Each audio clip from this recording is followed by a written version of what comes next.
તો ભારે વરસાદને કારણે અમદાવાદ મુંબઈનો વાહન વ્યવહાર ખોરવાયો છે। ભારે વરસાદને કારણે આ સ્થિતિ સર્જાઈ છે। વડોદરાથી વાપી વચ્ચે હાઈવે પર વાહન વ્યવહાર વધુ પ્રભાવિત થયો છે। ભારે વરસાદને કારણે ટ્રાફિકની સ્થિતિ પણ સર્જાઈ છે।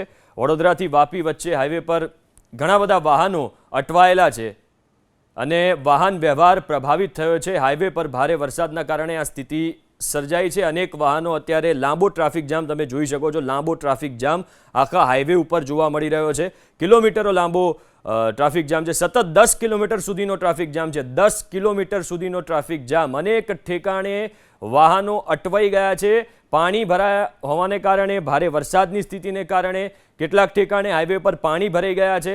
એના પગલે આ સ્થિતિ સર્જાઈ છે। 10 કિલોમીટરનો ટ્રાફિક જામ ત્યાં થયો છે। કીમ કોસંબા પલસાણા વચ્ચે પણ હાઈવે ઉપર પાણી ભરાતા રહ્યા અને એના પગલે આ સ્થિતિ સર્જાઈ છે। જેટલા પણ લોકો કદાચ ત્યાં જવાનું વિચારી રહ્યા તો દ્રશ્યો તમે જોઈ શકો છો। આખો હાઈવે 10 કિલોમીટર સુધીનો હાઈવે પરનો વિસ્તાર આખો ત્યાં ટ્રાફિક જામ થઈ ગયો છે।